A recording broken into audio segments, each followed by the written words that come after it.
Hi. So in this lecture, I'd like to talk about gas phase methods for bottom-up nanofabrication. Remember, in the last lecture, we introduced the concepts of top-down versus bottom-up nanoscience. So remember, in top-down nanoscience, you're carving away materials, getting rid of things. So you're starting out with something and then doing kind of like this sculptor here and getting rid of anything that you don't want. In bottom-up techniques, what you're doing is additive, okay? So you're taking atoms and molecules and combining them in advantageous ways to create the materials that you want. A little bit more like building with Legos.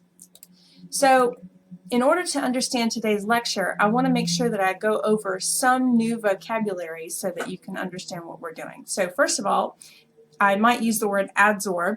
The word adsorb means to gather in a gas, liquid, or dissolved substance on top of another surface in a condensed layer. Now, adsorb contains two categories, chemisorbed and physisorbed. So, chemisorbed is to take up and chemically bind a substance onto the surface of another substance. So in other words, it's a strong chemical bond that's formed between the adsorbate and the substrate. And physisorbed is the physical bonding of gas or liquid molecules to the surface of a solid or a liquid. And the gas comes into contact with this, typically at low temperatures. And this occurs due to van der Waals forces. So it's not forming a chemical bond, but it is stuck. So physisorption is weaker than chemisorption. And then finally, epitaxy. The definition of that word is the deposition of a crystalline overlayer onto a crystalline substrate. So if you find those new words a little confusing, make sure that you pause and review those new vocabulary words. So the first gas phase bottom-up method that I'd like to talk about is chemical vapor deposition. And in chemical vapor deposition, you have a chemical reaction that's initiated between a substrate solid surface and a precursor gas. Lots of times they use organometallic compounds, which are mixtures of organic molecules with metals. The reaction can be activated in a number of different ways, including high temperatures, plasmas, ultraviolet light, lasers, combustion. So all that can be going on inside the CVD chamber in order to get the reaction to initiate. We have one of these things here in Appalachian's building here. Garwood Hall, it's now called. And we use this one in a little lab to make carbon nanotubes. So this is our Nanotech SSP354. And one of the available labs that you can do is using this device. So a typical chemical vapor deposition reactor, similar to the one that we have here, is you just inject your precursor gas, monitoring the pressure carefully.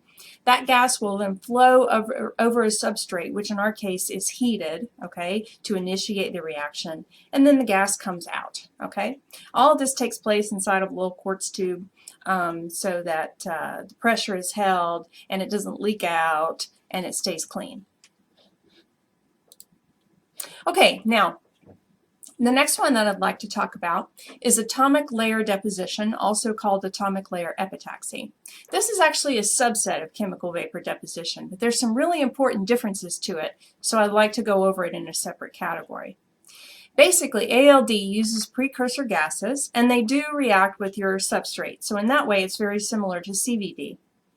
But in ALD, the chemical reactants are pulsed alternatively in a reaction chamber, and then they chemisorb in a saturating manner on the surface of the substrate, forming a chemisorb monolayer. The difference is that the substrate, which can be amorphous or crystalline, is exposed to the first gaseous precursor molecule in excess, and then the temperature and gas flow is adjusted so that only one monolayer of that reactant is chemisorbed onto the surface. And then the excess of that reactant, which is in a gas phase or maybe physisorb, more weakly stuck onto the surface, is purged out of the chamber with some kind of inert gas pulse or maybe with a vacuum before it's exposed to another reactant. And then that second reactant then chemisorbs and undergoes an exchange reaction with the first reactant on the substrate surface, and that results in the formation of a solid molecular film and a gaseous side product, which may then be removed with another inert gas pulse or exposure to vacuum. So basically, you're depositing one layer at a time. It self-terminates because there's no other available reaction sites for the gas when it's introduced. Now, one of the workhorses, a typical reaction that gets discussed in ALD is this reaction right here, where you're forming aluminum oxide monolayers on a silicon surface, for example.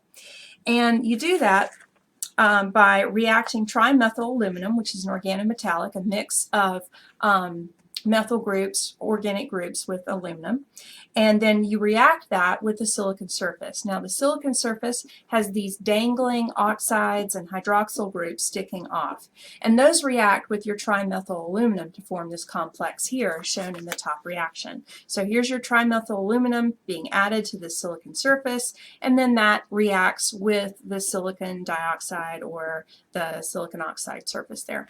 Okay, reacts there. Then that's purged, okay, and then you bring the water in. The water then reacts with the silicon or the aluminum trimethyl groups on the surface and forms hydroxyl groups on the aluminum that dangle off the aluminum. And then these hydroxyl groups, then if you'd like to deposit another layer of aluminum oxide, those hydroxyl groups right there are available for reaction, okay?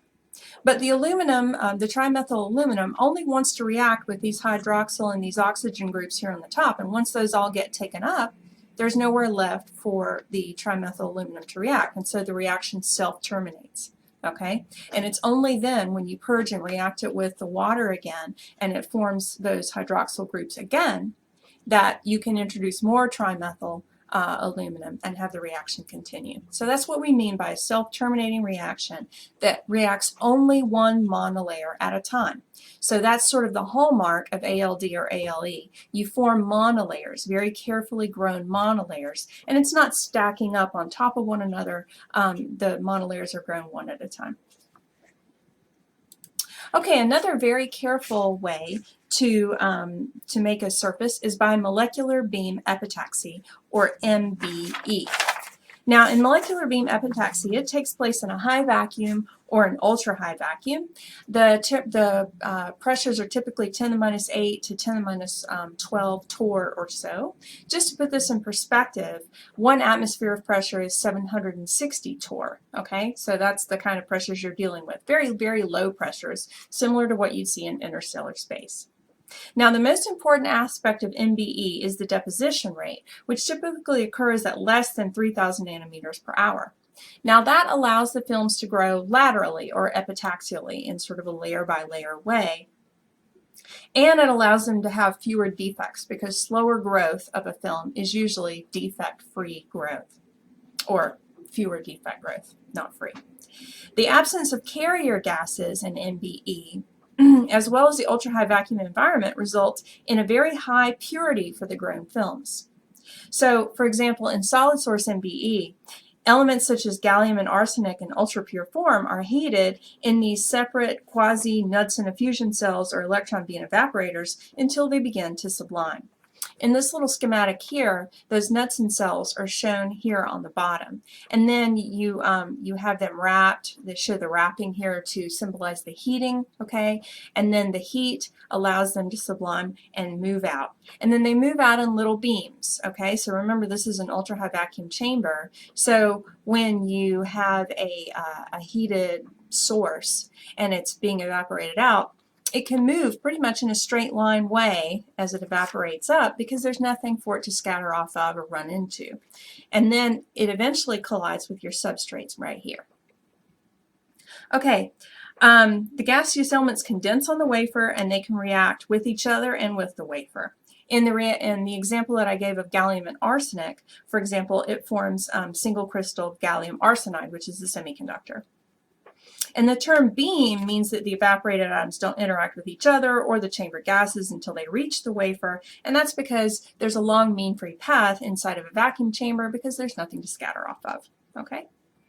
Now these MBE chambers, they look really cool. They're enormous lots of times, and they have a lot of control electronics associated with them. So you can see an example of what an MBE chamber really looks like here off to the right.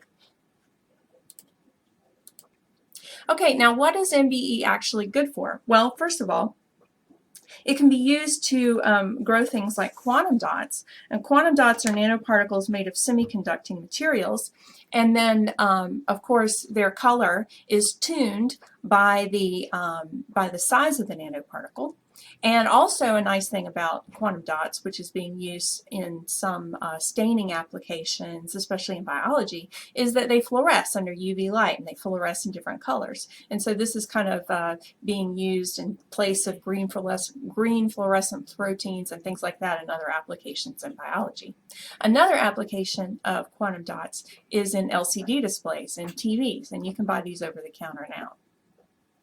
Now, MBE actually also carefully monitors what's going on during the deposition process. You can see here in the diagram, there's what's called a read gun and a read screen. So the growth is very carefully controlled in all aspects. And READ stands for Reflection High Energy Electron Diffraction, and it's used for monitoring the growth of the crystal layers. And so what happens is a computer controls the shutters in front of each furnace, and that allows precise control of the thickness of each layer down to a single layer of atoms. And intricate structures of layers of different materials can be fabricated this way, and this control has allowed the development of structures where electrons can be confined in space with these quantum wells and these quantum dots that I just mentioned. Okay. So those are several examples of gas phase bottom-up fabrication techniques. I hope you enjoyed that. There's more to come with bottom-up manufacturing of nanoscale materials, so stay tuned for that.